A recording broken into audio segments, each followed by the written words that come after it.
முதலாவது ஆண்டு சீசராக்கி, அதற்கு பிறகு பிதா, குமாரன், பரிசுத்த ஆவியின் நாமங்கள் இல்லையா? அப்போ 3 பேரை சொல்லியிருக்கா? பிதான்னு சொல்லிச்சினால் அப்போ அங்கே பைபிளில் தவறுதலாக சொல்லப்பட்டிருக்கிறதா? பிதா, குமாரன், பரிசுத்த ஆவியினால் அவருடைய நாமங்கள்ல எல்லாம் ஞானஸ்நானம் கொடுக்க வேண்டும். 3 கரெக்டா சொன்னீங்க. ஹல்லேலூயா. அவர் 3 பேரா இருந்தால், 3 நபரா இருந்தாலும் ஒரே தேவன். ஹல்லேலூயா. பிதாவுடைய நாமத்திலே, குமாருடைய நாமத்திலே, பரிசுத்த ஆவியாருடைய நாமத்திலே. நாமங்கள் அல்ல தேவனுடைய பிள்ளைகளே, நாமத்தில் எங்களுடைய தேவன் ஒரே தேவன்.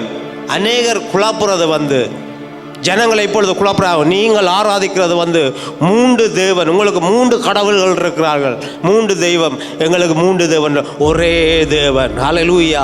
பிதாவான தேவன், குமாரனான தேவன், இயேசு கிறிஸ்துவான தேவன். இதை அவர்கள் புரிந்து கொள்ள மாட்டார்கள்.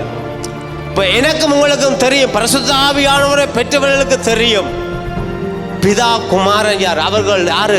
தனித்தனியானவர்கள், டிஃபரெண்டான நபர். இயேசு இந்த பூமியிலே வந்தார், பிதாவான பரலோகத்தில் இருக்கிறார், பரிசுத்த ஆவி எனக்குள்ள இருக்கிறார். ஆனால் 3 பேரும் ஒரே தேவன். இதை மற்றவர்களை புரிந்து கொள்ள முடியாது. ஹல்லேலூயா. ரட்சிக்கப்பட்ட பிள்ளைகளை யோசிப்பாங்க, என்னடா 3 பேர்னு சொல்றாங்க, குழப்புறாங்க. இல்லை, ஒரே தேவன், ஆனால் 3 நபர்.